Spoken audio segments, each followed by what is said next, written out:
Hello guys, Telugu health టిప్స్‌కి స్వాగతం, సుస్వాగతం. ఈ వీడియోని మీరు ఫేస్‌బుక్ మరియు వాట్సాప్‌లో షేర్ చేయగలరు. మీ విలువైన సూచనలు కామెంట్ రూపంలో తెలుపగలరు. ఈరోజు మనం మాట్లాడబోయేదొచ్చేసి దంత సమస్యల గురించి మరియు దంతాల మధ్యన ఉండే పాచిని ఏ విధంగా తొలగించవచ్చు అనే విషయం గురించి నేను మాట్లాడబోతున్నాను.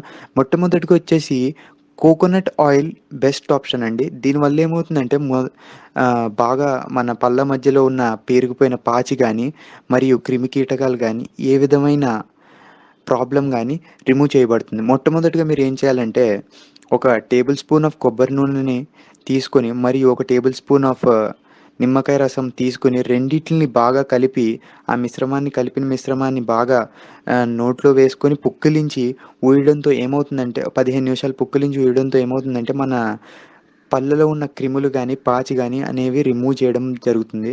సెకండ్ ఆప్షన్ వచ్చేసి తులసి ఆకులు మరియు వేపాకుని రెండిటిలిని బాగా పేస్ట్ చేసిన తర్వాత మీ పళ్ళ మధ్యలో అద్ది కాసేపు పాటు దాన్ని బాగా బ్రష్‌తో రబ్ చేయడంతో ఏమవుతుందంటే మన పళ్ళు నిగనిగలాడుతూ మెరుస్తూ జరుగుతుంది. ప్లస్ మనకి ఏ రకమైన పళ్ళ సమస్యలు ఉన్నా అవన్నీ తొలగించబడతాయండి. మరియు మీ లిప్స్ మధ్యల ఉన్న ఏమన్నా ప్రాబ్లమ్స్ ఉన్నా దాన్ని ఏ విధంగా పోగొట్టాలనేది నేను నెక్స్ట్ వీడియోలో మీకు చెప్పబోతున్నాను. సో, ఈ వీడియోని మీరు సబ్స్క్రైబ్ అవుతుంతో మీరు నా నెక్స్ట్ వీడియోని ఈజీగా చూడగలుగుతారు. So, don't forget to subscribe and thanks for watching. మరిన్ని వీడియోల కోసం మా యూట్యూబ్ ఛానల్‌ని విజిట్ చేయండి.